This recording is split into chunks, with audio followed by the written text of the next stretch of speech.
Buenas noches, bienvenidos a Tribuna de la Historia. El retazo de historia que vamos a contemplar hoy se remonta bastantes años atrás, 15.000 años quizá atrás, cuando unos hombres, probablemente escapando de un tremendo frío exterior, de un tremendo invierno, como no podríamos hoy concebir ni comprender, se han refugiado en unas cuevas y de alguna manera ese hombre, que parece que es un ser ya muy inteligente, pinta. No sabemos con qué utensilios, nuestros invitados sí lo sabrán y nos lo pueden aclarar, no sabemos con qué pinturas, pero pinta, deja ahí su presencia, su testimonio, su primer periódico, su tarjeta de visita, su estar allí en ese mundo y en ese universo, y eso sobrevive durante tantos miles de años y ahí queda. Y ahí casi nace el arte, porque queda no solo como testimonio vivo de que por ahí ha habido un mono inteligente capaz de pintar, capaz de algo más que pintar, aprovechando incluso los restos de las piedras para darle forma a sus bisontes, pero ahí están las cuevas de Altamira, que son casi como un nacimiento del arte, que son la Capilla Sixtina del Cuaternario, como lo han llamado, que son un maravilloso monumento, quizá al primer atisbo de inteligencia verdaderamente conseguida en la mente humana. Lo que 15.000 años fueron capaces de respetar, ese tremendo peligro de todo lo que el hombre ha creado, que es el propio hombre, la propia civilización, ha sido capaz de destruirlo o de intentar destruirlo en muy poco tiempo. Las cuevas de Altamira viven hoy un tremendo problema de conservación, de alguna manera queremos tratarlo también en el programa, y ahí está con todo su enigma, con toda su carga de historia, con toda su carga de ciencia, con todo lo que representa, si queremos un poco saber cuál ha sido la noche de nuestros tiempos, cómo ha sido este empezar de esta humanidad. De esto vamos a tratar en el programa con 4 ilustres invitados. Son don Manuel Fernández Miranda, profesor de prehistoria en la Universidad Complutense y subdirector general de arqueología. Don Joaquín González Echegaray es director del Centro de Investigación y además del Museo de Altamira.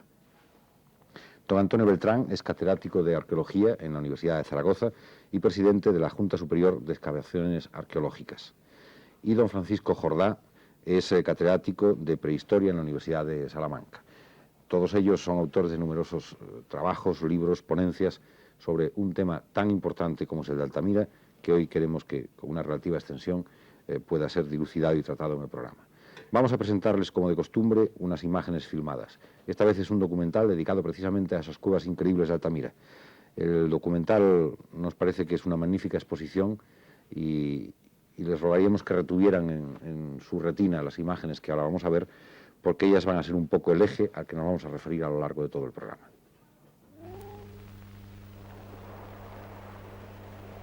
Hace aproximadamente 35.000 años, la cornisa cantábrica se hallaba bajo la influencia de los últimos hielos de la glaciación virmiense que cubrían la mayor parte de Europa.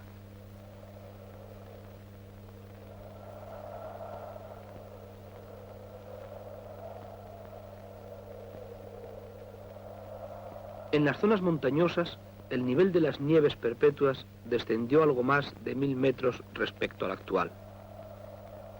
En estas condiciones, la vegetación quedó reducida a las zonas bajas, donde se desarrolló un paisaje dominado por grandes zonas esteparias y de matorrales, en el que el bosque de tipo mixto halló refugio al abrigo de las laderas soleadas.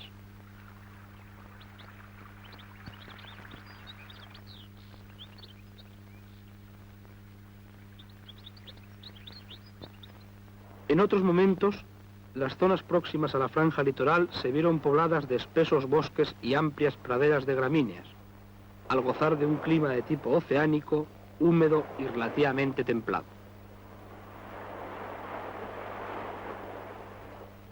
En este medio aparece el hombre de Cromañón, cuya huella indica el desarrollo de una cultura bien caracterizada, el Paleolítico Superior.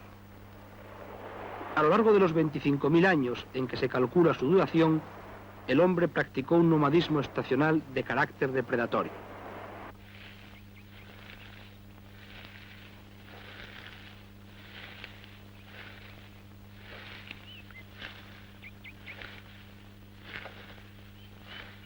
El aprovechamiento de los recursos naturales le obligó a realizar frecuentes desplazamientos siempre dentro de una misma región y ocupando los mismos hábitats, al aire libre o en cuevas, según las condiciones ambientales.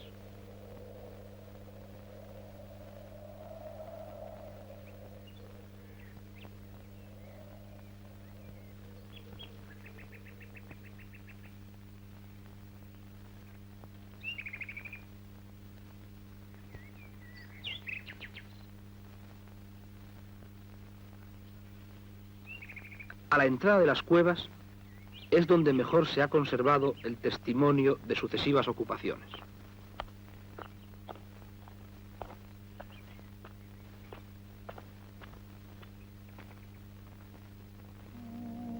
El estudio de los restos materiales que allí aparecen ordenados estratigráficamente permite a los arqueólogos y prehistoriadores diferenciar diversos complejos culturales con un patrimonio técnico específico.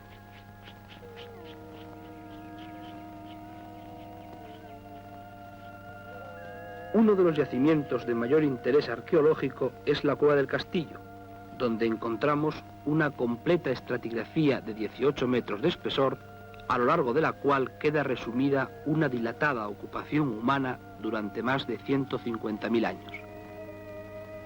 A lo largo del desarrollo cultural del Paleolítico Superior, observamos una progresiva especialización y diversificación técnica y funcional de las industrias, en las que adquieren particular importancia útiles como los raspadores, empleados para el trabajo de materias óseas o leñosas, los buriles, destinados a actividades artesanales o artísticas, y, en relación con la gran caza, un amplio muestrario de puntas, algunas tan perfectas como las solutrenses, talladas en forma de hoja de laurel o de sauce hace unos 20.000 años.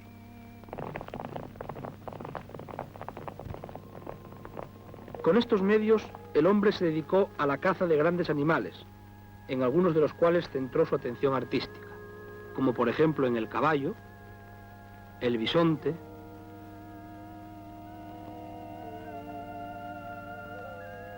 el ciervo y otros muchos.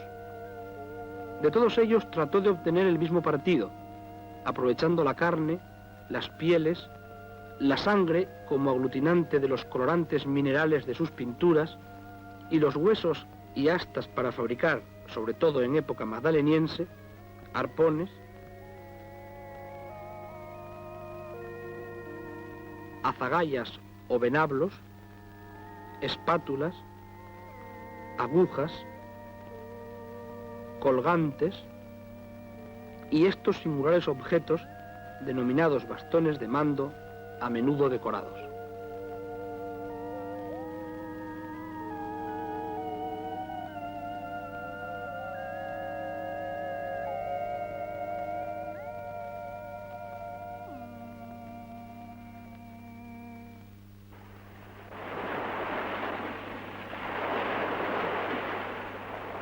La dieta de estos grupos se completaba con la pesca y el marisqueo,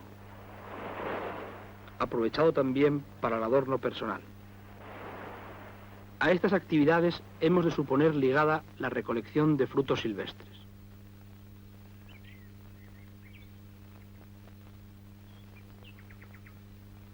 El legado cultural más importante del hombre del Paleolítico Superior lo constituye la ejecución de las más antiguas manifestaciones plásticas de la humanidad, conservadas en la profunda oscuridad de las cavernas.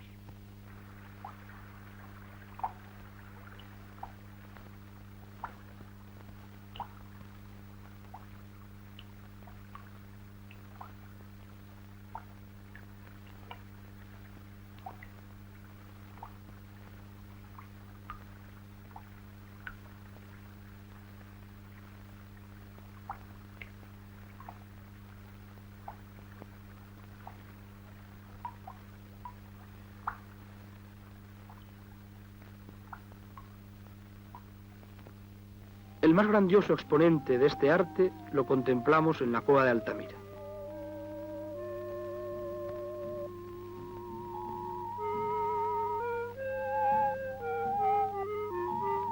Su descubrimiento por Marcelino Sanz de Sautuola en 1879 provocó dudas expectantes, cuando no una dura oposición en el seno de las esferas científicas internacionales, en exceso remisas ante estos testimonios de la espiritualidad del hombre paleolítico, cuya autenticidad solo fue reconocida tras el hallazgo de motivos similares en cuevas francesas.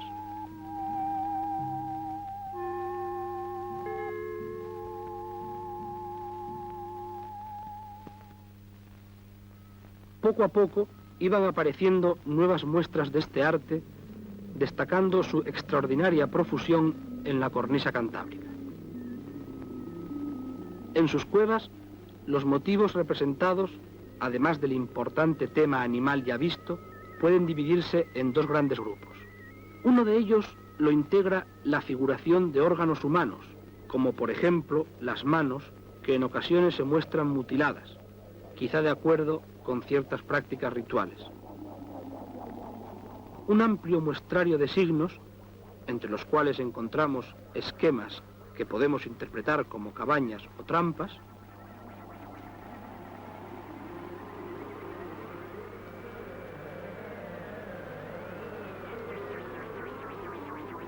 y finalmente otros bien distintos que sugieren un significado de carácter sexual.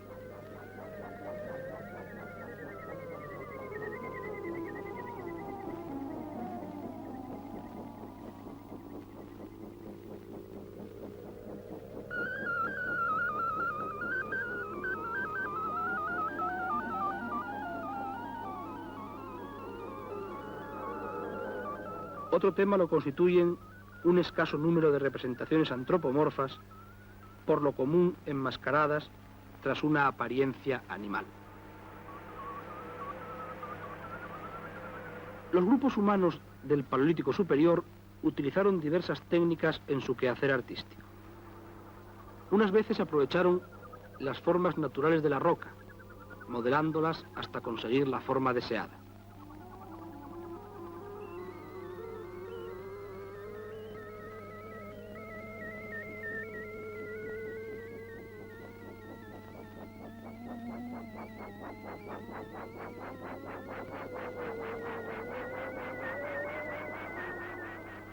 En otras ocasiones, emplearon el grabado sobre objetos de asta, hueso o piedra. Esta misma técnica, el grabado, sirvió para la plasmación de gran número de figuras en las paredes de las cavernas.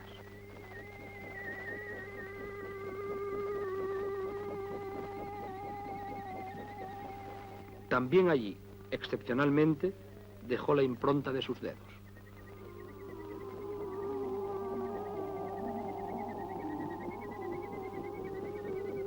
Sin embargo, es la pintura la que, presente en algunos objetos de arte mueble, unida o no al grabado, gozó de su preferencia en el arte parietal. Unas veces, los temas fueron simplemente silueteados con un trazo lineal.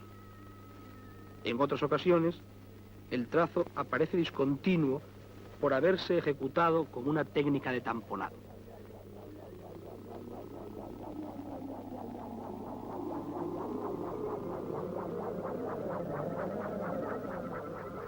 El máximo exponente de los usos pictóricos empleados por el hombre del Paleolítico Superior es Altamira.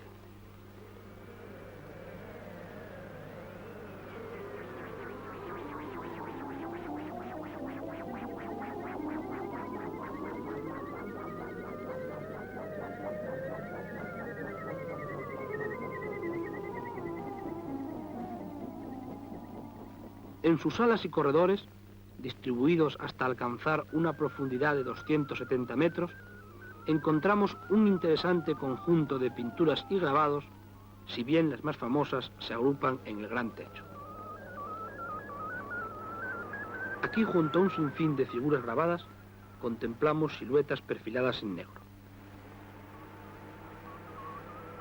Otras cuyo interior fue rellenado parcialmente con tintas planas y modelado mediante la repartición irregular del color, con el lavado o el raspado de algunas partes.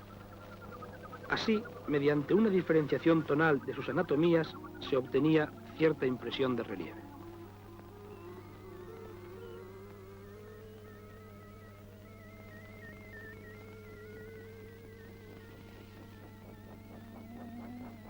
Esta intencionalidad volumétrica es recogida y llevada a sus últimas consecuencias en la realización de los majestuosos bisontes del gran techo. En su ejecución juega un importante papel el consciente aprovechamiento de las protuberancias de la roca, cuyo relieve siluetean y realzan los diversos tonos de pintura y los haces de líneas grabadas que la delimitan.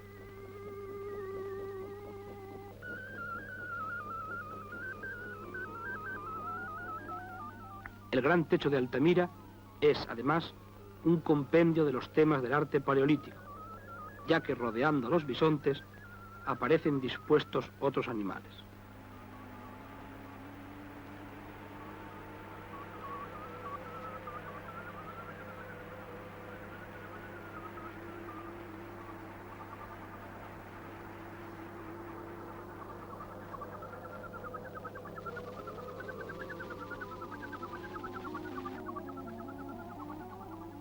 También contemplamos numerosos signos de controvertido significado.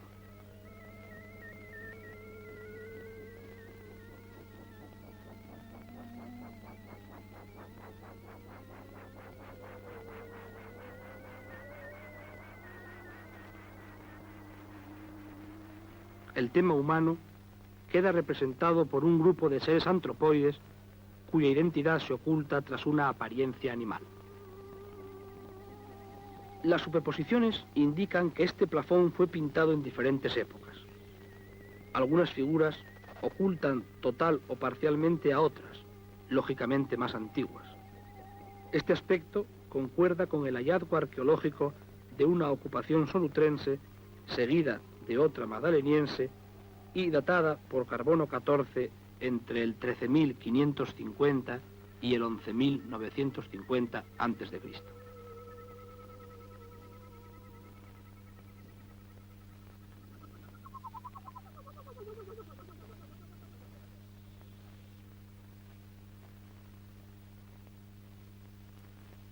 Si Altamira es uno de los santuarios más conocidos, otros no menos interesantes subrayan la variedad iconográfica contenida en la región cantábrica.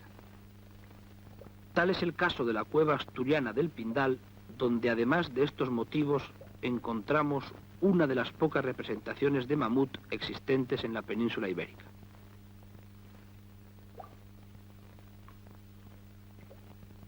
No menos atractivo, pese a su deterioro, es el gran muro de los grabados y pinturas de la Peña de Candao.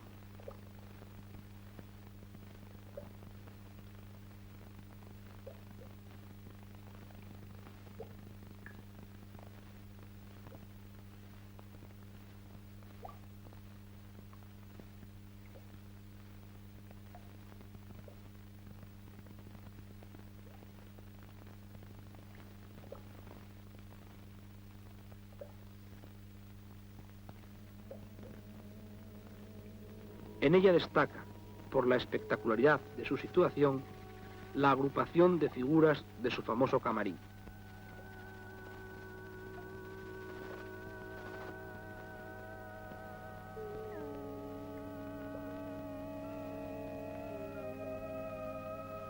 También en Asturias, encuadrada dentro de un importantísimo núcleo arqueológico, se encuentra la cueva de Tito Bustillo, en la que, junto a distintas figuras menores, destaca por su gran calidad artística el panel principal, donde se localizan espléndidas representaciones de reno, por lo común escasas en la península ibérica.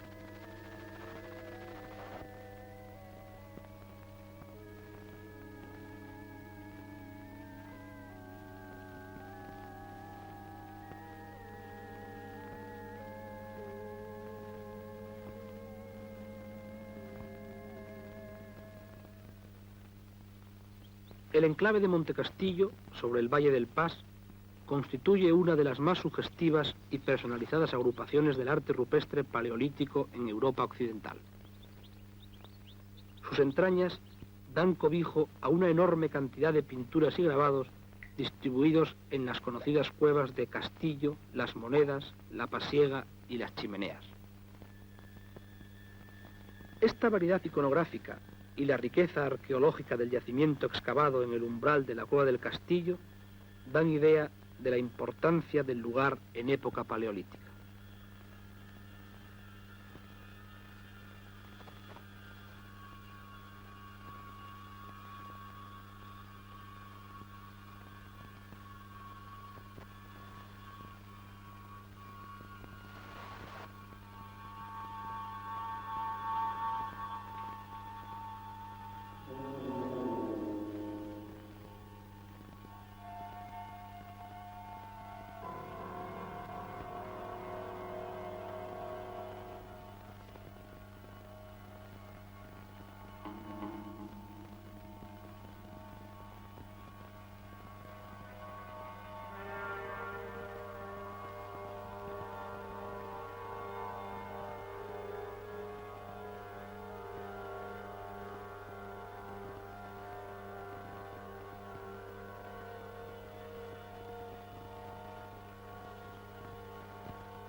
También santanderino es el interesante conjunto de cobalanas, caracterizado por el trazo discontinuo de sus figuras, logrado mediante la técnica del tamponado.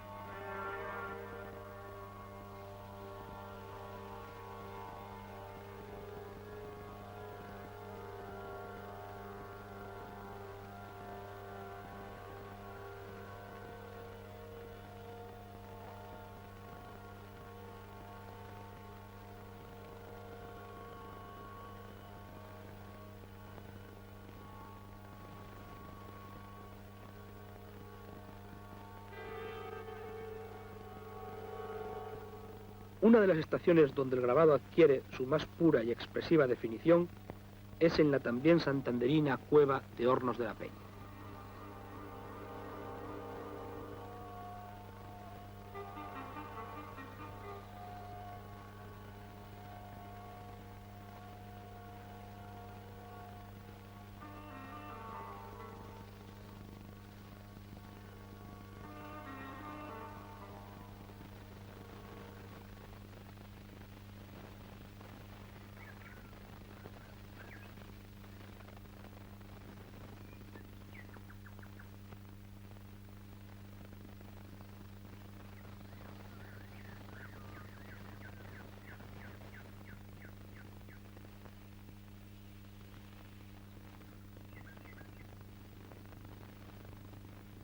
Testimonio de la presencia de estos grupos en Guipúzcoa son las figuras grabadas de la Gruta de Alcher.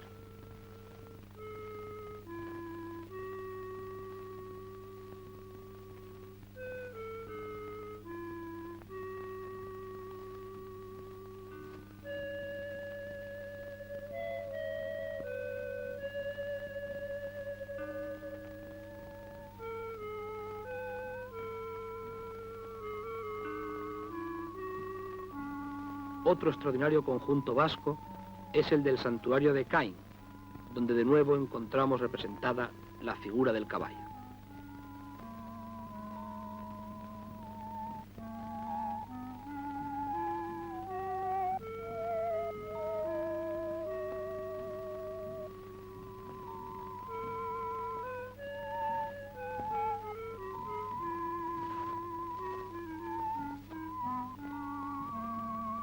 El reto más acuciante que el arte cuaternario presenta es su conservación. Las pinturas se pierden. Quizá el ejemplo más conocido sea Altamira, que descubierta hace poco más de 100 años, paulatinamente ha visto amenazado su equilibrio ambiental.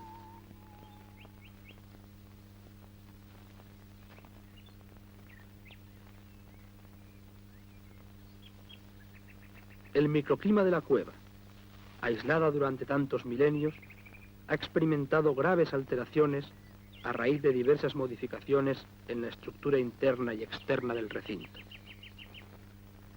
El contacto con el medio ambiente exterior y su acondicionamiento a un turismo creciente son aspectos que han contribuido decisivamente al alarmante deterioro de las pinturas.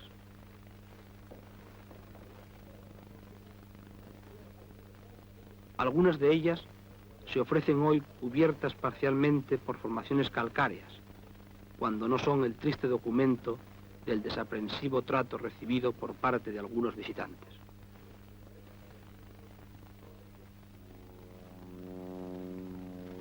Gran interés dentro del campo de la investigación del arte rupestre paleolítico reviste la cuestión de su significado. Las primeras interpretaciones sobre el sentido de este arte lo consideraban el resultado de una expresión puramente estética, producto del ocio.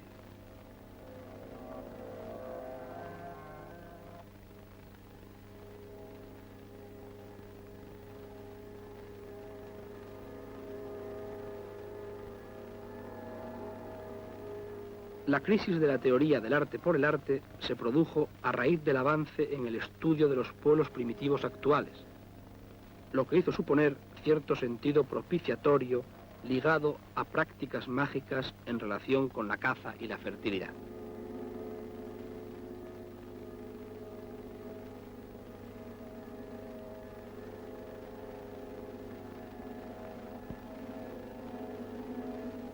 Recientes aportaciones conciben las cuevas como santuarios organizados de acuerdo con una distribución sistemática de los motivos.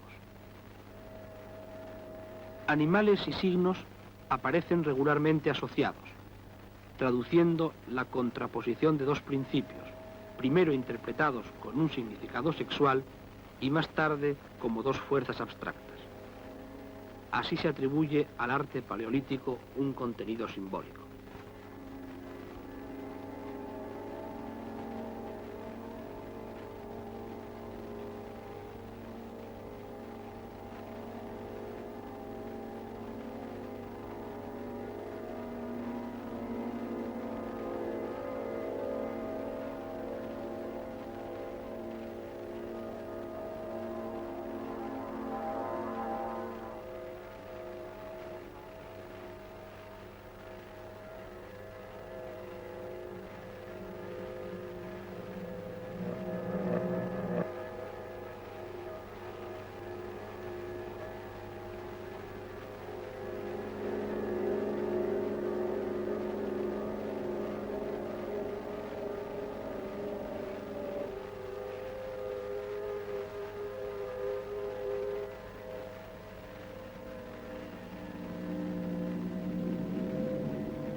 La mentalidad del hombre del Paleolítico superior está lejos de la actual, pero en nuestras manos queda el deber de conservar sus testimonios.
Este magnífico documental, rodado por Cinemax, quizás sea un fiel exponente de la riqueza de las cuevas de Altamira, y quisiéramos además llamar la atención de ustedes sobre la dificultad tremenda que sin duda, y esto lo sabe bien el profesor Fernández Miranda, que además le ha puesto la voz al documental, la tremenda dificultad, decíamos, del rodaje, teniendo que conservar quizá la temperatura del ambiente para no dañar las pinturas con los focos, y supongo que en sitios inaccesibles completamente, ¿no? Sí, en efecto, el trabajo que no se ve, que no pueden ver los espectadores, son muchos días de esfuerzo en sitios de difícil acceso, con unas precauciones ilimitadas para intentar que en ningún caso las pinturas resulten dañadas, y con un equipo de profesionales que realmente se portó espléndidamente, hizo un trabajo creo que excepcional, no ya solo por la forma, por la terrible dificultad que entraña una filmación de este tipo. ¿Cómo se descubrió que existía ese tesoro que se llama Altamira? Algo se atisbó en la película, el señor Santuola, pero quizá la historia es más interesante que eso. Pues en definitiva la cosa sucedió hace 102 años exactamente, en 1879, aunque hay sus discusiones en cuanto a la fecha exacta. No vamos ahora a entrar en ese tema. Las pinturas las descubrió en la cueva don Marcelino Sáiz de Sautuola, que por cierto es el abuelo del actual presidente del Banco de Santander, don Emilio Botín. Marcelino Sautuola era un hombre muy interesante, un hombre estudioso, aficionado a las ciencias naturales y concretamente a la prehistoria, y tenía por costumbre ir explorando las cuevas de la región, especialmente de la zona de Puente de San Miguel, donde él tenía su casa de verano, y se había enterado de que en Altamira se había descubierto una cueva unos años antes. Entonces iba allí acompañado de su hija, María, que entonces era una niña pequeña, y que le alumbraba con un farol. Estando él excavando en la cueva para recoger utensilios del hombre prehistórico y huesos de los animales, fue su hija la que vio por primera vez las pinturas y llamó la atención de su padre diciéndole: papá, mira, toros, o bueyes, según otra versión. El hecho es que su padre no los había visto porque las pinturas están en el techo y el techo tiene muy poca altura, y la niña, valiéndose del hecho de que por su estatura podía dominar mejor el panorama, fue la que, estando jugando con la luz, pudo descubrir las pinturas y llamar la atención de su padre. Su padre las estudió y publicó un magnífico libro, un librito realmente, en 1880, que es digno de notarse. Han pasado 101 años y no se le puede poner ni un solo pero desde el punto de vista de la prehistoria, a pesar de todo lo que ha avanzado en este siglo la prehistoria, que entonces era una ciencia en mantillas. No se le puede poner ni un solo pero bajo ningún aspecto científico. Evidentemente,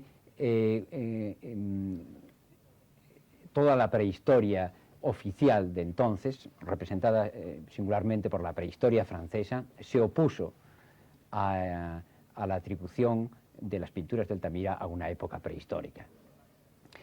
Sautolá luchó, iba a decir solo, no solo, porque fue apoyado por algunos prehistoriadores, especialmente por Vilanova, que era catedrático de la Universidad de Madrid, pero a pesar de ello las pinturas fueron rechazadas como auténticas por parte de los prehistoriadores del mundo en sucesivos congresos, y Sautolá realmente murió sin saborear las mieles del triunfo, porque después de su muerte fue cuando aparecieron en Francia las primeras cuevas pintadas, y realmente entonces los prehistoriadores reconocieron que la Altamira era auténtica. Con Altamira le sucedió que, por ser la primera descubierta y por ser además la más extraordinaria de todas, pues realmente era un problema que se le planteaba a la ciencia, que no fue capaz de digerirle en esos momentos. De hecho, pues con el descubrimiento de Altamira se inició el estudio del arte paleolítico, del arte rupestre, que ha tenido un desarrollo extraordinario a lo largo de estos 100 años. La pregunta tremenda es cómo era ese hombre que fue capaz de pintar esas maravillas. ¿Era un mono inteligente? ¿Era ya un hombre? ¿Qué era?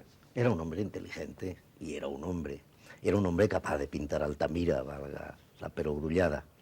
Yo creo que el enigma portentoso de Altamira es precisamente que un hombre primitivo en lo que se refiere a técnicas, a modos de actuación sobre la materia, incluso una concepción normal de hombre con una serie de incapacidades, no al de que llegaba a dominar los inventos, con métodos tan rudimentarios como pueden caber en una evolución cultural como la que conocemos muy bien a través de las investigaciones arqueológicas.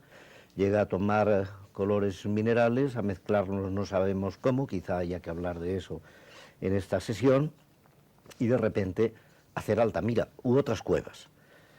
Picasso, delante, no en Altamira, pero en Lascaux, lo mismo da, delante de un enorme toro, boquiabierto, dijo algo tan revelador como esto: ninguno de nosotros es capaz de pintar así. Ese es el enigma de Altamira o del arte rupestre, que un hombre que suponemos primitivo, que sabemos que lo era en lo que se refiere a la cultura material, que tiene dificultades para superar todo lo que no sea la estricta satisfacción de los instintos, no a nivel animal, sino por encima, en lo más extraordinariamente espiritual de la realización humana, puesto delante de una pared, con sus manos, con unos colores minerales y naturalmente con esa maravillosa chispa divina de la inteligencia, es capaz de convertir unos óxidos, unas tierras y unos disolventes en algo que todavía hoy puede figurar entre las creaciones máximas de la historia del arte de la humanidad. De modo que el enorme reto que la prehistoria plantea al orgullo de nuestro tiempo es devolvernos un poco de la humildad de saber que lo que somos en definitiva es herederos de cientos o de cientos de miles de años, si nos remontamos a otros momentos, en los que un hombre inteligente, un hombre que vive duramente, que no tiene para luchar contra las inclemencias del tiempo o en la caza, ni con uñas, ni con dientes, ni que no cuenta con lo que naturaleza ha dotado pródigamente a los animales, incluso la velocidad de la carrera, se convierte sencillamente en un artista de primerísima categoría, pero en el principio del arte. Es decir, que alguien que tiene detrás de sí a la humanidad y que llega a los tiempos antiguos o al Renacimiento o al Barroco o a nuestros días es heredero de algo en el arte. Pero el hombre de Altamira lo creó él, ex novo, totalmente, y nos plantea el enigma prodigioso. La pregunta que me hacía, ¿era un hombre inteligente? Portentosamente inteligente, capaz de crear Altamira de la nada, absolutamente de la nada, sin precedentes. Alguien dijo que era un arte nacido sin madre y muerto sin hijos. Eso no es cierto. Tuvo muchos hijos, pero realmente Altamira y el arte paleolítico significan tal vez el más asombroso enigma de la creación humana.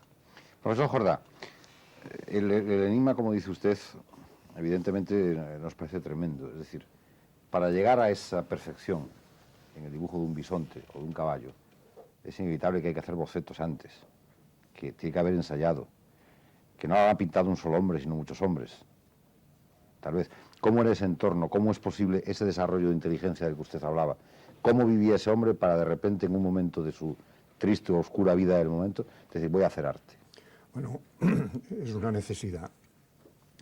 El hombre, por el hecho de ser hombre, necesita expresarse y expresar una serie de cosas, de elementos, que no son simplemente palabras. Y no es simplemente lenguaje, sino es una cosa que siente en su interior y que tiene que trasladar y hacer ver a sus compañeros. Entonces está ahí el principio del arte. Es también lo mismo como la religión. Es otra cosa que está independiente de todo lo que sea inteligencia. Es decir, es una cosa que se apoya en el sentimiento. Y entonces no hay más remedio que exponer esos sentimientos a la gente. Y en aquellos casos exponerlos a los que formaban la parte del grupo humano en que se vivía. Y sucesivas experiencias, porque claro, Altamira es, diríamos, una culminación, pero a través de todo el arte paleolítico asistimos poco a poco a una serie de progresos, diríamos, de incorporación de nuevos elementos, de nuevas técnicas. ¿Existen los bocetos esos, entonces? No existen bocetos, lo único que existe es que a través de las distintas cuevas encontramos unas cuevas en donde hay, diríamos, un arte mucho más complejo y un arte en otras mucho más sencillo, mucho más raquítico espiritualmente, pero con la misma impronta, es decir, a tratar de representar y exponer un sentimiento interno en relación con los problemas que tiene planteados el hombre. Que el arte no es ni más ni menos que esa cosa. Es decir, intentar ver algo que no se resuelve mediante, por ejemplo, un problema matemático, vamos a suponer, o la creación de un invento técnico como la aguja, que es una de las cosas más sorprendentes de los inventos que tiene el hombre paleolítico, que todavía en la actualidad, bajo forma de acero o bajo cualquier forma, existe exactamente igual que lo inventó el hombre prehistórico.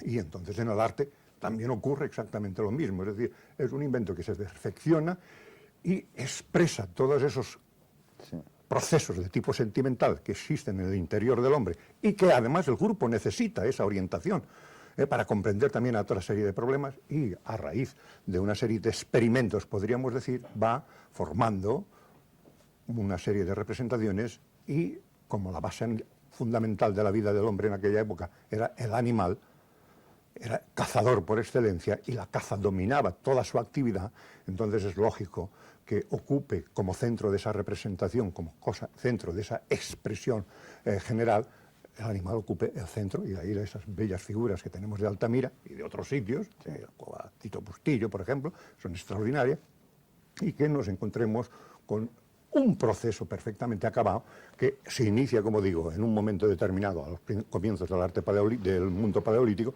y llega a terminar dentro del magdaleniense, cumpliendo un ciclo, como todo hecho cultural humano, que viene realmente a comenzar y terminar, no como un ser vivo, no, sino simplemente por un proceso propio de las creaciones humanas, que no pueden aguantar indefinidamente, sino que tienen que ser sustituidas inmediatamente por otras.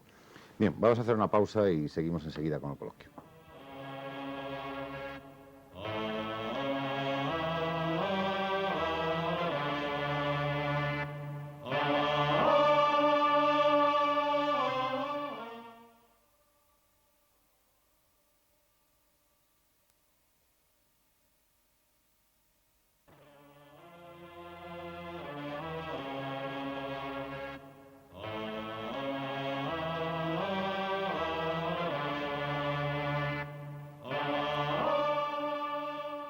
Volvemos con el coloquio. Tenemos que seguir insistiendo sobre el tema porque nos parece que es verdaderamente interesante llegar a conocer hasta qué punto ustedes saben la tarjeta de identidad de ese pintor extraordinario, de ese hombre inteligente que fue capaz de plasmar ese nacimiento del arte en las cuevas. Bueno, el hombre que hizo las pinturas, ¿no? ¿Hombre o hombres? Los hombres que hicieron Son las hombres. pinturas, o que suponemos que hicieron las pinturas, pues no eran tipos muy diferentes a nosotros. Quiero decir que físicamente, antropológicamente, no eran individuos muy distintos a nosotros. ¿Cómo serían, por ejemplo? Para hacernos una idea un Sí. poco de carácter histórico, ¿no? Con los últimos descubrimientos que ahora existen, pues el hombre lleva sobre la Tierra fácil 3-4 millones de años, quizá incluso 6, según algunos estudios. Me permite que empecemos en el principio. ¿Cuándo es hombre el hombre? Si vale la redundancia. O sea, ¿dónde considera usted que eso Bueno, que está por ahí moviéndose Bien, es un hombre? yo creo que para no entrar en una polémica demasiado larga, desde mi punto de vista, yo no sé si mis colegas lo comparten, hay por un lado un proceso de evolución física de una serie de especies que sería muy complicado entrar en él, y después hay un momento en que un señor empieza a hacer artefactos.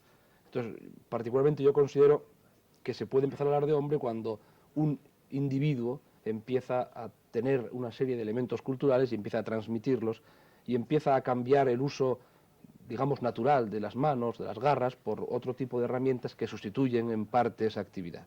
Entonces, eso puede ser 3-4 millones de años casi con toda seguridad, incluso puede ser más. ¿Ya se pone de pie ahí? Sí, empieza a ponerse, Empieza a ya estaba ya puesto está de pie, ya estaba empezando a ponerse de pie.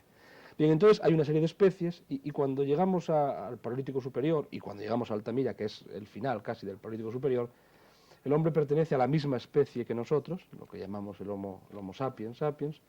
Es un individuo que quizá tiene una variabilidad grande, depende mucho de las áreas, pero es un individuo muy parecido a nosotros que camina en una posición casi exactamente igual que la nuestra, se puede decir que prácticamente igual, que se diferencia naturalmente en sus utensilios y en su forma de vida, que sí que no tiene nada que ver con la nuestra, pero que desde el punto de vista físico, desde el punto de vista antropológico, el hombre es igual que nosotros. No hay diferencia. No se puede decir que haya una gran diferencia. Hay una serie de factores evolutivos que se han ido distanciando y diferenciando desde entonces hasta nuestros días, pero el tipo genético, el tipo racial básico es exactamente el mismo que nosotros. Es decir, tiene los ojos más o menos como los nuestros, tiene este arco superciliar o... Bueno, hay pequeñas variaciones que han continuado desde ese momento hasta nosotros. Es decir, nosotros somos, porque somos nosotros los que lo contamos, el final de un proceso en el que ya estaba involucrado directamente el hombre que pintó Altamira, o los hombres que pintaron Altamira. Yo quisiera Sí. insistir sobre esto, ya no solamente en cuanto al aspecto físico del hombre de la época de Altamira, que como decimos es igual que el nuestro, que nosotros, sino también en cuanto a su atuendo, incluso externo. Sí. Con facilidad se cree que los hombres de aquella época pues iban vestidos con pieles de una forma similar a como se representaba en el siglo pasado, pues por ejemplo esos dibujos tan encantadores de Caín y Abel con unas pieles así. Bien, recordemos una película famosísima, 2001, Eso. donde aparece ese especie de simio hombre con una quijada, ¿no? Sí. Bueno, en la época de Altamira, por lo que sabemos actualmente, y casi todos los prehistoriadores están de acuerdo, el hombre tenía trajes de piel. Antes el profesor Jordá aludía a las agujas son para coser. De modo que trajes de piel cosidos con posiblemente pantalones, con gorros, etcétera, como los esquimales o los lapones actuales. Y en cuanto a su manera de comportarse, el hombre tenía la caza, que era su principal ocupación, porque de ella derivaba todo el principio de su economía. Era una caza organizada en grupos y especializada en distintos animales, etc. De modo que su comportamiento no es tan distante como a primera vista pudiera parecer después que hablamos de 15.000 años, ¿no? Bueno, además hay una cosa, no tenemos la firma del pintor de Altamira, pero tenemos sus manos. No sabemos exactamente... Cuéntalo, cuéntalo.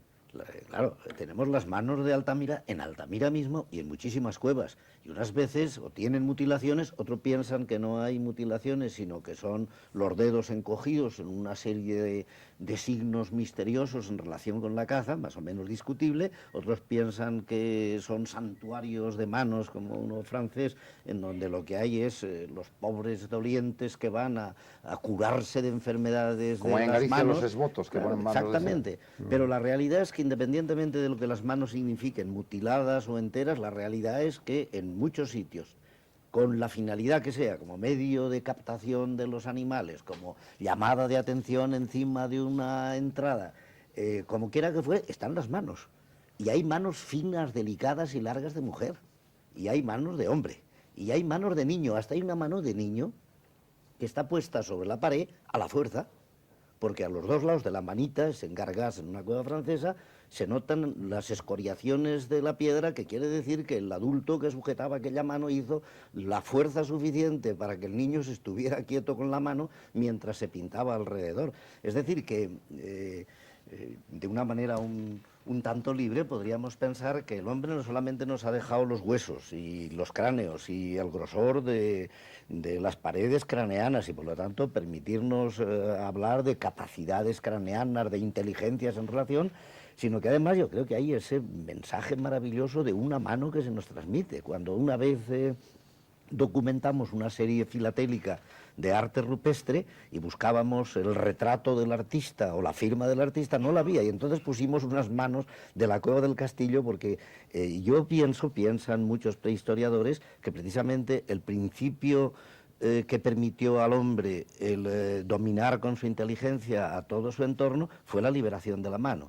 Cuando dejó de andar a cuatro manos o a cuatro patas y se encontró con que las manos con el pulgar oponible le permitían jugar, hacer, trabajar, transformar, entonces para muchos comenzó ese hombre fabricador de instrumentos de que hablaba el profesor Fernández Miranda y que indudablemente nos ha transmitido un mensaje. Entonces yo creo que el arte es justamente con las tumbas la única posibilidad que tenemos de penetrar en la mentalidad espiritual de unas gentes que conocemos exclusivamente por la cultura material.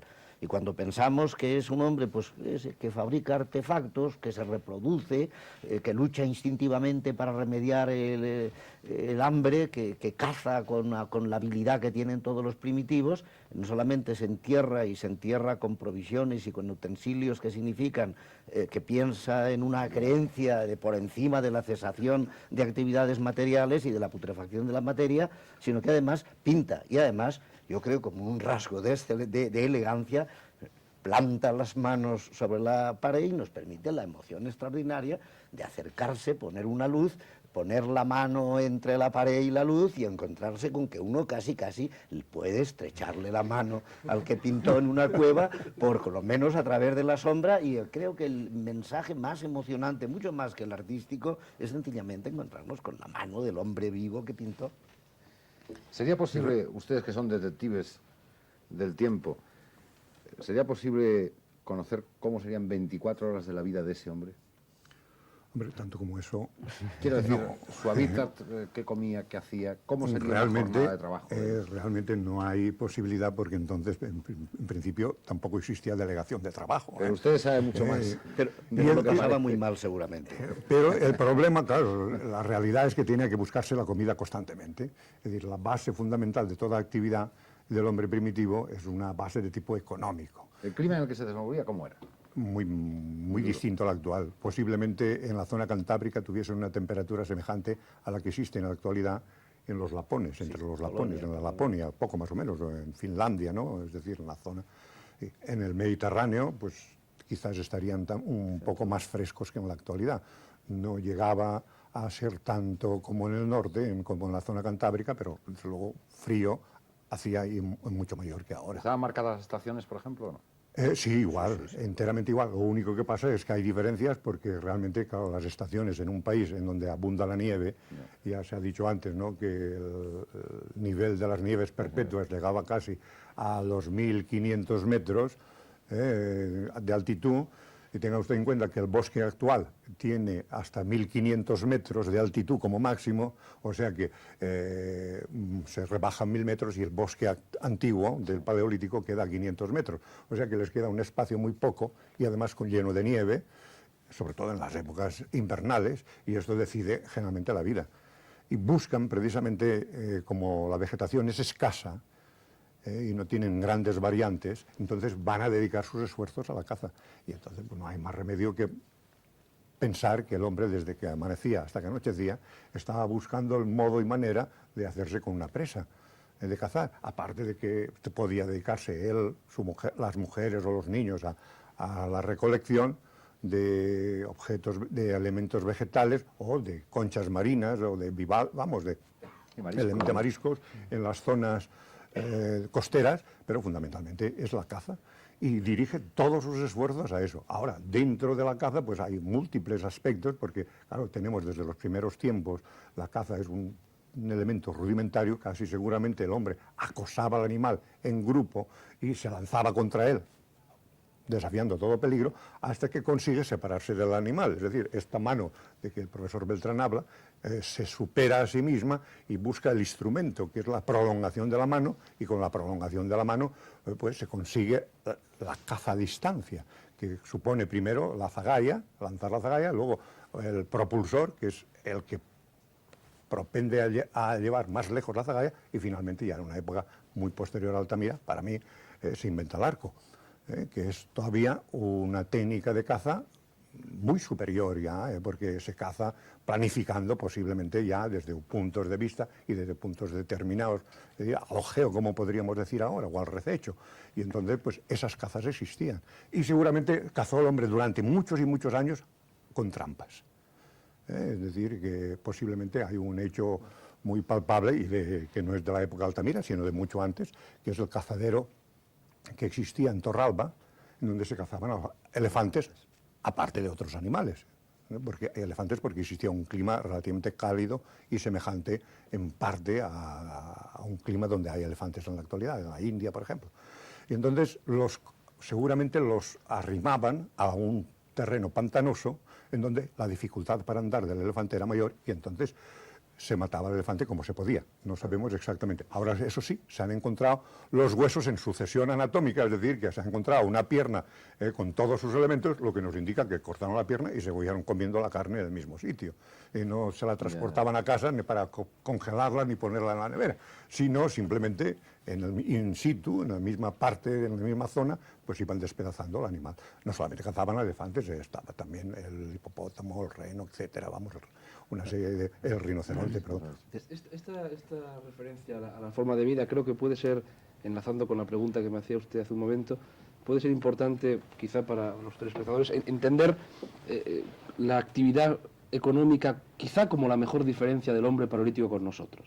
Es decir, entender que es un hombre que no produce alimentos artificialmente, que es incapaz de producir alimentos artificialmente y que vive exclusivamente de lo que la naturaleza le proporciona, es decir, de cazar y de recolectar.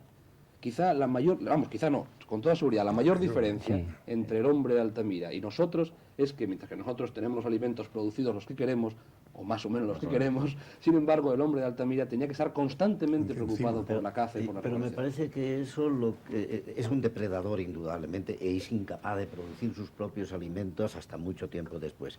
Pero quizá eso simplifica demasiado la idea, es decir, no es un hombre exclusivamente cazador o recolector, porque claro, estamos hablando de instrumentos, de trampas, de organización de la caza, es decir, que hay una parte muy importante del tiempo que es de actividad industrial. Es decir, que hay que pensar en que no solamente hay una organización con una especialización y una mente directora y una cefalización social, sino que indudablemente el grupo necesita muchos individuos porque ir a cazar significa ir primero a buscar la presa. Eso de que el Paleolítico es el paraíso del cazador, hay que ver lo que significa salir a cazar un bisonte corriendo detrás de él y tirándole, en definitiva, piedras o instrumentos de esa efectividad. Y entonces hay que organizar, buscar el terreno, los abrevaderos, los desfiladeros, organizar a las gentes que tienen que ir a ojear. Es decir, hay que crear una ciencia que alguien tiene que impartir y otros tienen que aprender. De modo que a la hora de cazar se caza, se ataca brutalmente al animal con los medios que se puede, hay un problema para desollar al animal y aprovechar la carne, para llevársela para casa, como decía Paco Jordán, no, pero para comerse el animal de una sentada tampoco, porque no se sabe cuándo se va a encontrar otro bisonte. Exacto. Y entonces hay que ver qué elementos de conservación, en ese qué aspecto, preparación del hábitat, ¿no? En ese aspecto, perdona, sí, ¿no? Quería subrayar que el hombre del Paleolítico, posiblemente, casi seguro, pasaba grandes hambres. Naturalmente. Porque cazar un animal del porte de un bisonte no hay más que verlos en la realidad. Bueno, yo quisiera ver cuántos gusanos y bicharracos y raíces y tallos comía el hambre del comedor de bisontes que comería... Que el conseguir capturar una pieza de esa, con peligro para los que formaban el grupo de cazadores, pues era una cosa extraordinaria y se repartía la carne, se acababa la carne en un momento dado y había que ir a por más. Entonces, y en este sentido yo creo que enlazamos ya directamente con el tema que aquí nos proponemos, el cazador del Paleolítico, ante la impotencia de procurarse las piezas de caza que necesita para subsistir, con los medios precarios que tiene a su alcance, pues hace un recurso a fuerzas de carácter sobrenatural. Entonces, ante esa impotencia, diríamos, natural, busca el apoyo de la divinidad, busca el apoyo de las fuerzas mágicas, de los poderes ocultos, etc. Y con este mundo de fuerzas sobrenaturales, vamos a decirlo así, entre comillas, nos llegamos a el mundo de las representaciones, probablemente en una buena medida simbólicas, que aparecen en las cuevas del Paleolítico y especialmente en la cueva de Altamira. ¿Alguno de vosotros? Sí, porque yo disiento un poco. Bueno, vamos a disentir mucho, pero en fin. Diciendo. Sí. Porque, vamos, pienso que el fenómeno religioso tiene su origen dentro del mismo ser humano. Es decir, no es el problema del tener que representar un animal, ni de la magia, porque creo que en la cacería de los hombres paleolíticos hemos abusado excesivamente de la magia y apenas creo que participa la cosa mágica. Primero porque intelectualmente no ha demostrado, por lo menos lo que vemos el hombre paleolítico, o por lo menos lo que yo he estudiado, una capacidad de concentración donde pueda, mediante unas técnicas científicas, dominar la naturaleza. Está todavía en mantillas. Y menos puede dominar porque la magia es una técnica y una falsa técnica y no puede dominar a la divinidad. Y lo único que hace son recursos falsos para intentar dominar, y eso es lo que se llama magia, y eso no creo yo que en prehistoria esté todavía demostrado. Lo que pasa es que se ha abusado muchísimo sobre el sentido mágico del arte. No, el arte es netamente y esencialmente religioso. Y el animal es simplemente una representación en la que el hombre se siente integrado. Porque es que el hombre empieza por sentirse tan animal, perdón para el hombre, tan animal como el mismo animal que va a cazar. Es decir, se nota copartícipe con él. No es que se identifiquen, es que forman parte, son un dúo en el cual uno tiene que vencer. Y vence el hombre porque es más inteligente. Ese es para mí el sentido de la religión, aparte luego del sentido de los elementos funerarios, que tiene una gran trascendencia y que es del mundo trascendente en el cual el hombre intenta integrarse, pero intenta integrarse por medio de una vocación religiosa, por medio del sentimiento, en el cual se apoya fundamentalmente un acto de fe, en la creencia en seres míticos, en los cuales muchos de esos animales posiblemente estén representados. Bien, yo pienso en ese sentido... Yo no estoy tan convencido. Yo creo que sabemos demasiado poco para llegar a conclusiones tan tajantes. El problema es este: hay un misterio en la representación del arte paleolítico indudable. Y lo que se representa en el arte paleolítico son, por una parte, animales muy realistas. No se representan hombres realistas porque las pocas excepciones que hay no llegarían más que a caricaturas, y que nadie me diga que el pintor capaz de pintar un bisonte es incapaz de representar de un modo realista a un hombre. No lo representa por una razón. Y esa razón es un misterio que podemos hacer hipótesis sobre él. ¿Cuál Pero sería además, la suya, por ejemplo? ¿Cuál sería una hipótesis? Bueno, una hipótesis es si, evidentemente, la hipótesis mágica que por eso decía que no está totalmente de acuerdo con Joaquín González Echegaray, pero que es sencillamente que el hombre, en su prodigiosa incapacidad, en su falta de medios para dominar a los animales, hace apelación a unas fuerzas sobrenaturales. Si naturalmente las domina, eso es magia. Si se somete a ellas y mediante la plegaria, mediante la oración o el sacrificio o la ofrenda, eso es religión.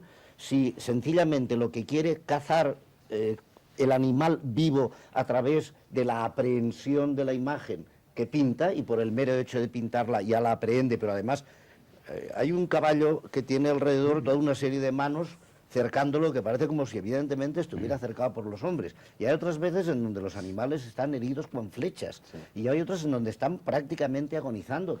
Quién sabe si los bisontes de Altamira son animales que se revuelcan, como dicen unos de esos bisontes, o son animales que están muertos o muriendo.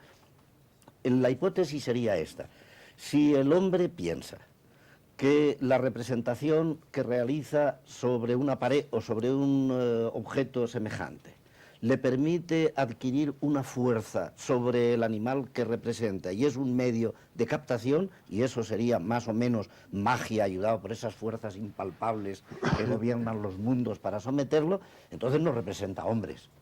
Porque la representación del hombre es incluso el temor al retrato o a la posesión de la propia imagen por otra persona, que pone en manos de quien sea capaz de pintar un hombre, el hombre mismo. Yo tampoco creo que esa sea una solución exacta. Creo que la cosa es mucho más compleja, porque lo que encontramos es una cantidad enorme de símbolos que algunas veces identificamos pues con vulvas femeninas o con representaciones que tienen la forma alargada o la forma redondeada, y entonces nuestras hipótesis, a veces nuestros caldos de cabeza, nos van a decir que si es como un escudo será un escutiforme, si es como una escalera nuestra será una escaleriforme.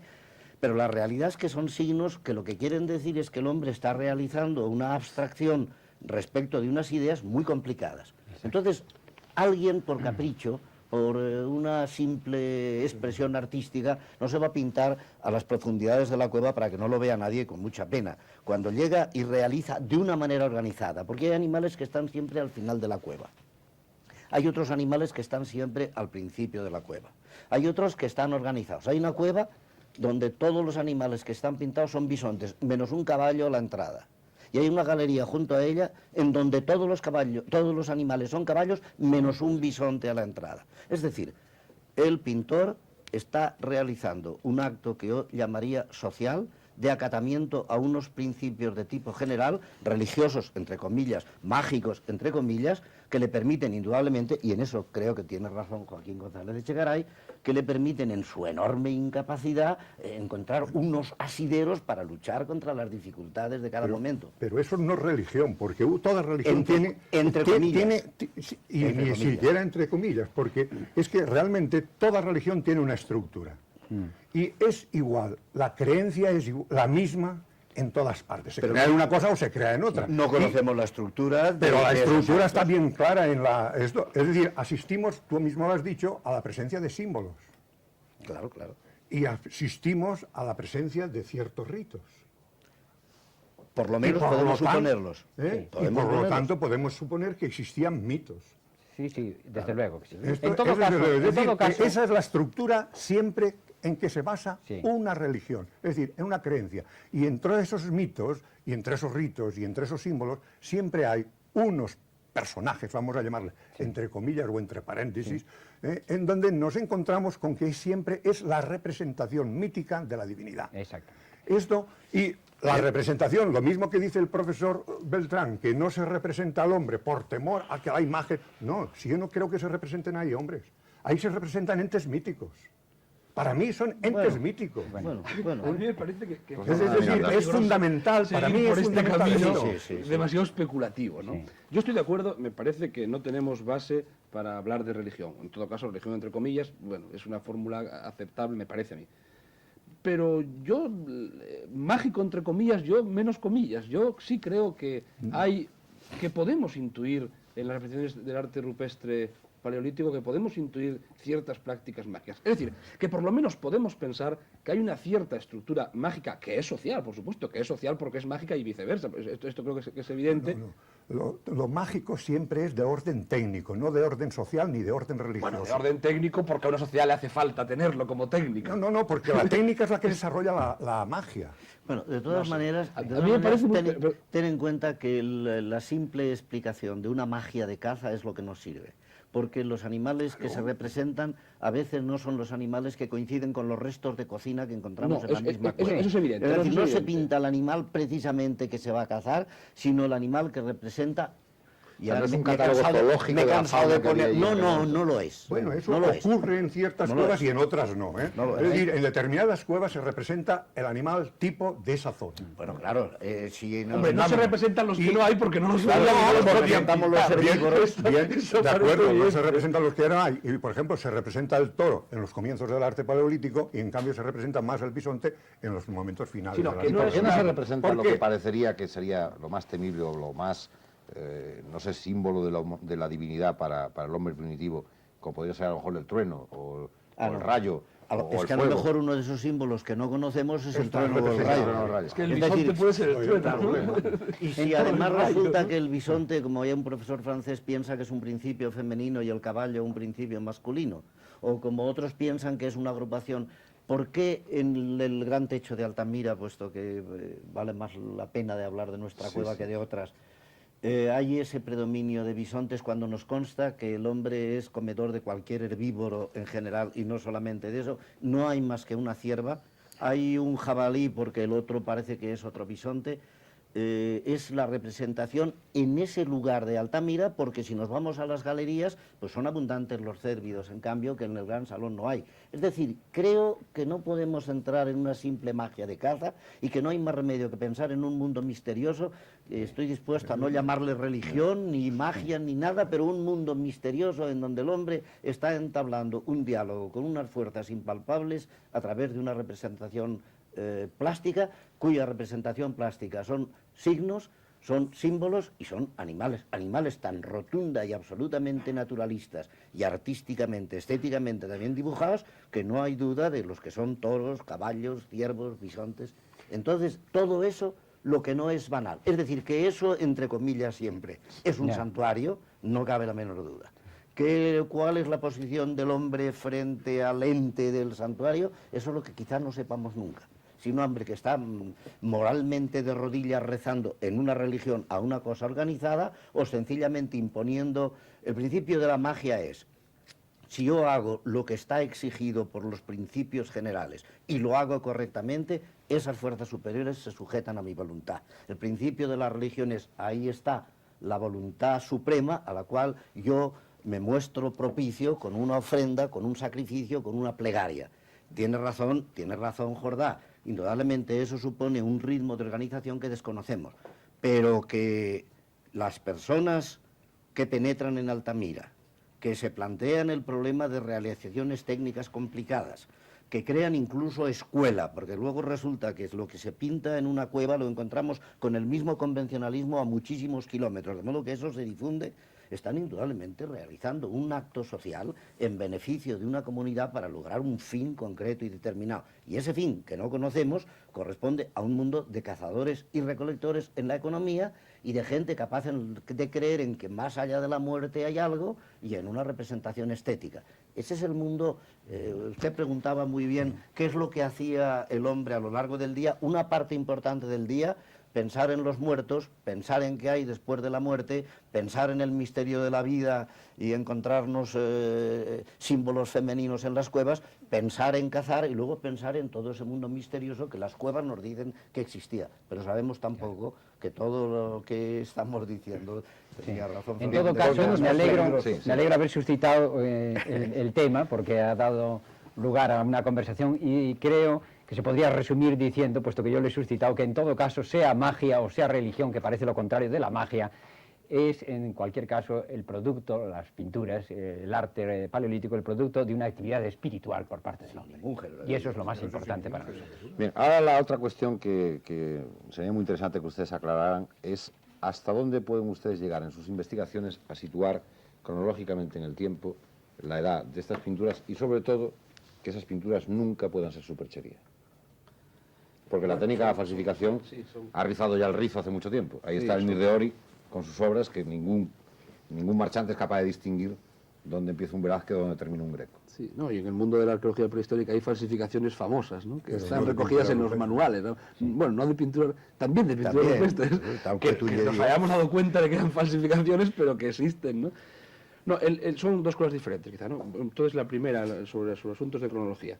Bueno, yo creo que ahora mismo los arqueólogos estamos en condiciones, quizá como nunca, de fechar con cierta precisión los hallazgos arqueológicos que encontramos en una excavación. Que eso signifique que podamos fechar también las pinturas de un yacimiento arqueológico, pues sí, en la medida en que si la cueva donde están las pinturas está ocupada en el momento en que podemos fechar las industrias, los restos dejados por el hombre en la cueva, sí suponemos, con una cierta lógica, que son contemporáneas. Desde luego hay veces en los que los propios hallazgos pictóricos están cubiertos por niveles arqueológicos, luego entonces una cierta datación sí existe, y hay veces, y eso es muy importante, estamos solo hablando, parece, de arte parietal, pero hay veces que el arte mueble, las piezas del mismo estilo comparables al arte parietal, aparecen en un yacimiento arqueológico, en un determinado nivel arqueológico, y eso nos permite fechar por comparación unas piezas con otras. Para fechar esos niveles arqueológicos, bueno, pues además de las dataciones tradicionales, ahora existen métodos científicos relativamente precisos. Quizá nunca podamos asegurar, o por lo menos quizá no estemos ahora mismo en condiciones de asegurar que nuestras dataciones absolutas por métodos como el carbono 14, que es quizá el que todo el mundo ha oído hablar alguna vez de él, aunque existan otros muchos, no estamos en condiciones de decir que siempre que hacemos una medición de ese tipo acertamos. Pero estadísticamente en un elevado porcentaje de casos acertamos. Y además contrastamos unos resultados con otros en áreas distintas, en zonas diferentes, con tipos culturales similares. Y la verdad es que ahora mismo, cuando oíamos hace un momento en la película que las pinturas de Altamira estaban pintadas entre esta fecha, 13.000 y pico y 11.900 a.C., pues, hombre, sí, tenemos la seguridad total de que entre esas dos fechas están pintadas. Lo sabemos no solo por esa cronología absoluta, sino por otros yacimientos, porque el estilo, como ha dicho el profesor Beltrán, se repite en otros muchos sitios, porque en Francia, en la Dordoña, hay cuevas con arte similar que se fecha parecido por el mismo sistema.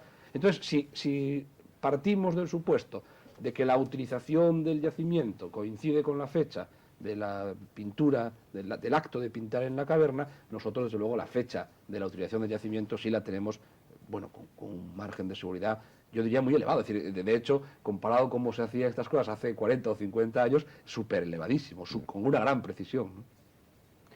Yo quisiera añadir a lo que ha dicho Fernández Miranda, que además de la técnica, por ejemplo, de técnicas de carácter físico, como es el análisis del carbono radiactivo, o del uranio, o del potasio, argón, etcétera, existen también otras técnicas que nos permiten situar el yacimiento donde aparecen los restos de habitación del hombre, que pintó las pinturas, evidentemente, nos lo permiten situarlo en el tiempo, como es, por ejemplo, el análisis del polen.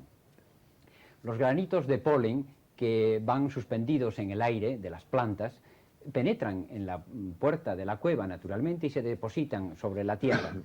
Y con el tiempo van quedando enterrados a medida que van subiendo las capas del suelo por el detritus que va arrojando el hombre de restos de alimentos, de cocina, etc. Entonces, en esos yacimientos que nosotros excavamos, podemos extraer de ellos unas muestras que, analizadas al microscopio, pueden detectar la presencia de las distintas clases de polen, de granitos de polen, que se conservan invariablemente sin perturbación alguna durante miles de años.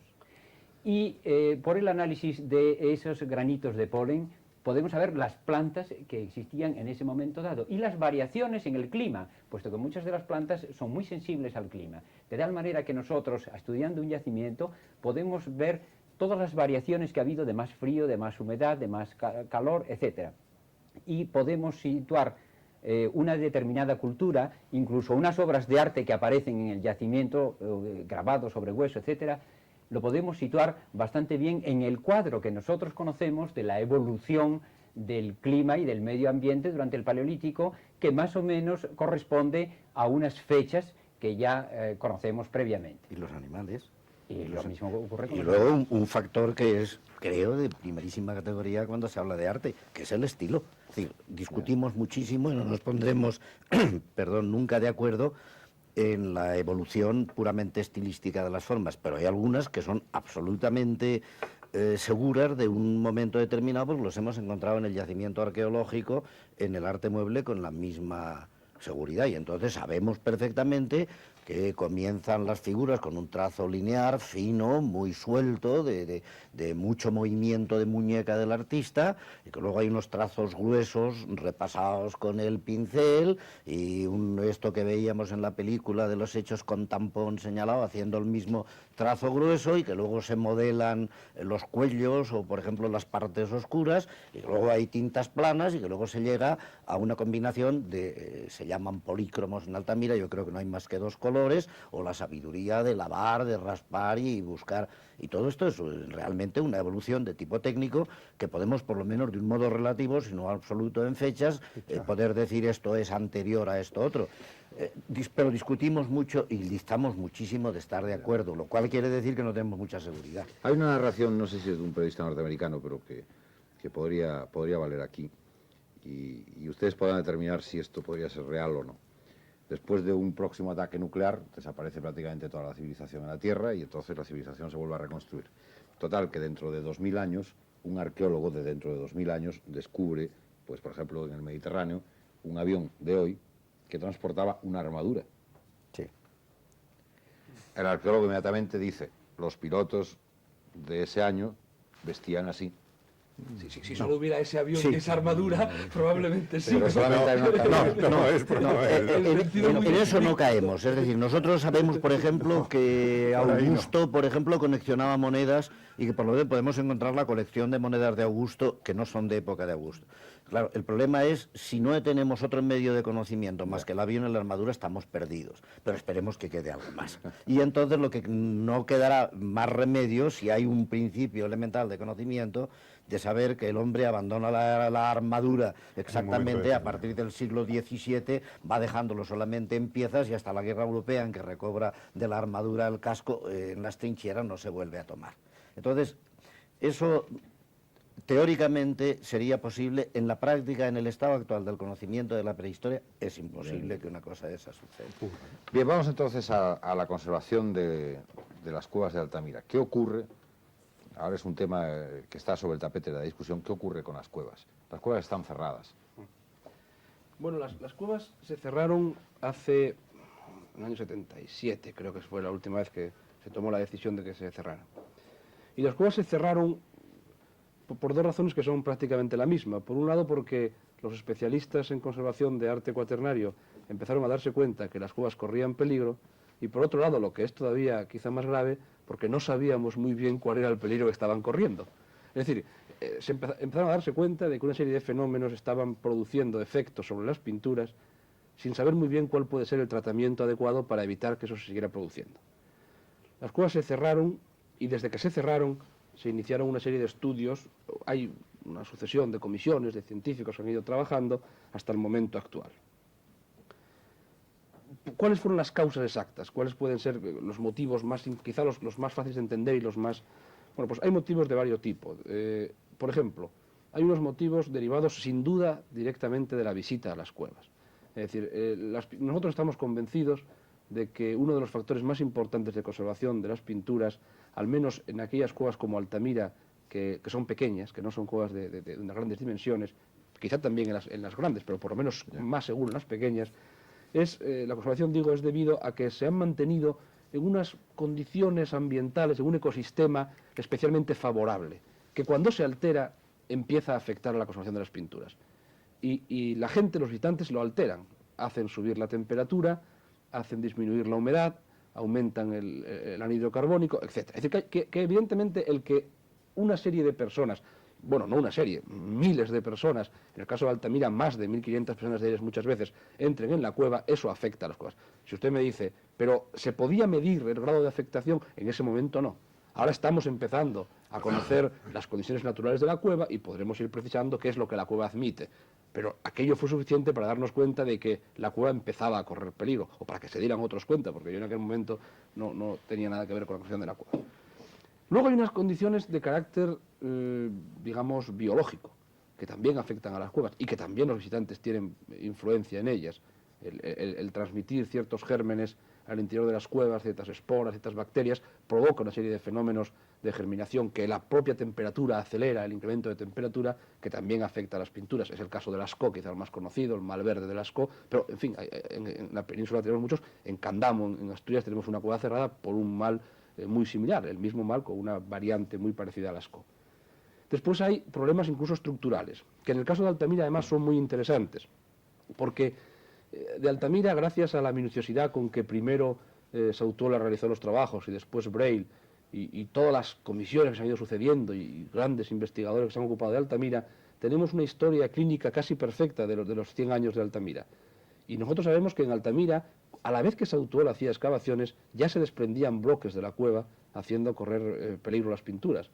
Esos desprendimientos no es que se produzcan todos los días. La vida de una cueva, la dimensión cronológica de una cueva no es la que estamos acostumbrados a vivir nosotros, pero nosotros hemos podido comprobar escamaciones en la cueva, hemos podido comprobar neoformaciones calcáreas en la cueva. Es decir, la cueva está viva, la cueva tiene un proceso vivo, evolutivo, propio suyo, y ese propio proceso, que puede por sí solo afectar a las pinturas, si además se incrementa con la acción del hombre, si se acelera por culpa de la acción del hombre, puede ser funesto para las pinturas. Ahora bien, nosotros en este momento no sabemos, no podemos decir el mal es este con toda exactitud y la solución es esta con toda precisión. Lo que sí podemos decir es que tenemos a una serie de investigadores trabajando que están intentando y consiguiendo, ya prácticamente tienen conseguida en gran parte, saber cómo se comporta la cueva de forma natural, y a partir de ahora podremos empezar a decir cuáles pueden ser las soluciones para o atajar los males que sean atajables, o por lo menos, que quizás sea nuestra mayor obligación, impedir que una falta de control en las cuevas aceleren esos procesos naturales y acaben provocando la desaparición de las pinturas. Yo quería añadir algo. Cuando el Ministerio de Cultura fue sensible a la petición de los prehistoriadores españoles, los prehistoriadores estábamos pensando en una cosa tan terrible como esta, que éramos una generación que había recibido, entre otras cosas, ese arte prehistórico y que corríamos el riesgo de no poderlo transmitir a la generación siguiente. Es decir, que estábamos en el riesgo de que se pusiera una etiqueta sobre todos nosotros diciendo, y siendo estos señores los que hacían la prehistoria, en esa época, en este tiempo, esa generación arruinó o dejó que se arruinaran las cuevas. El problema no es un problema nuestro, el dolorosísimo cierre de Altamira o de cualquier otra cueva, ya se ha dicho, lo tuvieron los franceses en Lascaux, que están decididos a mantener el cierre de una manera definitiva porque evidentemente la degradación sigue, salvo que se llegue a ese extremo. Pero hay una cueva, la cueva de Nyon, donde la cúpula tiene 100 metros de alto en el Salón Negro, en donde han enfermado las pinturas de tal manera que están aterrorizados los franceses, pensando que uno de los conjuntos más impresionantes que ha dejado el hombre prehistórico para el futuro se puede perder en la generación de los que actualmente estamos en el mundo.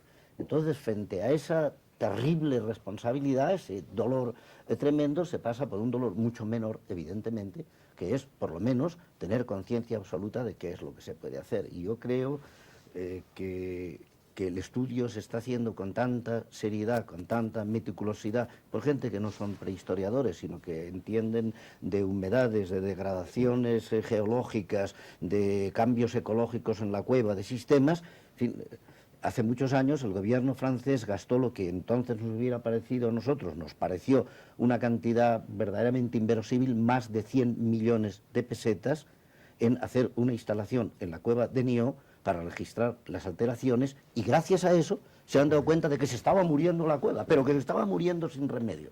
Entonces, el reto que el hombre prehistórico, esa mano de que hablábamos, que todavía podemos estrecharnos, lanza, es decirnos, a ver si vais a ser vosotros quienes vais a hacer nada, cruzaros de brazos para que se pierda este legado. Y frente a esa terrible y dolorosa realidad estamos, y este es el problema en puridad. Lo que ocurre es que quizá dentro muy poco, ojalá sea inmediatamente, tendremos las respuestas de los científicos, que son microbiólogos, físicos, químicos, que nos digan, esto tiene realmente la enfermedad, este es el diagnóstico de la enfermedad de Altamira, y estas son las posibilidades de curación, y esto es lo que se puede hacer, y ojalá, naturalmente, lo que se puede hacer es que la cueva de Altamira sea ahora, o para todo el mundo, o para los cientos, o miles, o decenas de personas, que además, naturalmente, tienen derecho, teóricamente, a disfrutar de ese legado. Profesor González Echegaray, ¿qué ocurrirá con Altamira? Pues creo que Altamira, después de los estudios que ahora se están haciendo y después que se determine la situación actual y las causas que originan la pérdida parcial que se ha observado en algunas pinturas y que se pongan los remedios consiguientes, yo creo que en un futuro, sin que podamos determinar la fecha ni mucho menos, las cuevas podrán ser visitadas por el público. Podrán ser visitadas, creo, ojalá. Pero naturalmente las cuevas son de todos, pero no de todos a la vez, y el número de personas que podrá entrar a las cuevas, desde luego, no será nunca lo que fue en otra época. Será un número reducido, que es imposible que yo determine ahora cuántos, será un número reducido y que habrá que solicitar el poder. Desde luego yo creo que no deben ser solamente los prehistoriadores o los que se dediquen al arte los que tengan acceso a la cueva. Yo creo que a una cueva que presenta una obra de arte de la categoría, por ejemplo, de Altamira, deben de tener derecho todos, todos los que verdaderamente tengan interés. Ahora, insisto, no lo pueden ver todos a la vez. Tendrá que ser en grupos muy pequeños, muy reducidos, de tal manera que la presencia humana no cree una situación ambiental en la cueva que pueda deteriorar el medio en el cual están las pinturas. Ahora, de momento no podemos decir más. Pero yo en ese sentido soy optimista, pero siempre en un futuro considerando que la visita ha de ser parcial, es decir, que ha de ser de un número restringido de personas. Bien, tenemos que llegar al final, profesor Jordá, yo ruego que ponga usted el punto final. Únicamente añadir que Altamira, cuando se pintó Altamira, el grupo humano que posiblemente habitó allí y que pintó aquellas famosas figuras, era muy reducido. Es decir, que entonces Altamira sería visitable por 6, 7, 8, 9 individuos como máximo. Porque los grupos humanos paleolíticos, según las desprende de los hogares que se encuentran en las excavaciones, son mínimos. Es decir, dan posibilidades mínimas de grupo en sentido numeroso. Es decir, que las cuevas eran visitadas por 4 o 5, muy poca gente. Claro, ahora nos empeñamos en que eso se visite en grandes cantidades. Y eso no puede ser, primero porque la cueva no lo tolera. Y segundo porque también ocurre en el Museo del Prado que de cuando en cuando tienen que coger un montón de cuadros y ponerlos a retocar o a restaurar o a lo que sea para poderlos conservar debidamente. Ahora nosotros estamos haciendo la función no de restaurar, Dios nos libre, pero sí de conservar lo mejor posible la cueva y de examinar, como ha dicho muy bien Echegaray, la cantidad exacta, y esto no lo dirán los científicos, no nosotros, que podrán visitar la cueva si es que llega a visitarse. Y en esto no soy pesimista, quiero decir. Por supuesto. Lo que efectivamente, como dicen ustedes, no puede pasar es terminar esta era con esa tremenda losa que significaría haber terminado con esa firma, con esa mano, con ese arte que ha nacido ahí, que no ha sido superado, con esa tarjeta de visita de un ser inteligente, de un hombre que tenía tiempo para pensar en esto que ustedes decían, en ese más allá, en sus divinidades, en sus miedos, en sus terrores, en su caza, en su falta de alimentos, que dejó su firma, que dejó su sello y que sobre todo ha sido capaz de sobrevivir todo ese documento, 15.000 años, y que nosotros en la civilización del frigorífico, de la televisión y de toda esta sociedad de consumo hemos sido capaces de casi destrozarla en muy poco tiempo. Deseamos lo mejor para Altamira y para tantas otras cuevas. Gracias por sus testimonios, gracias por sus trabajos en esa búsqueda de quiénes hemos sido, de dónde venimos, de dónde procedemos. Gracias a ustedes por seguirnos en este programa. Buenas noches.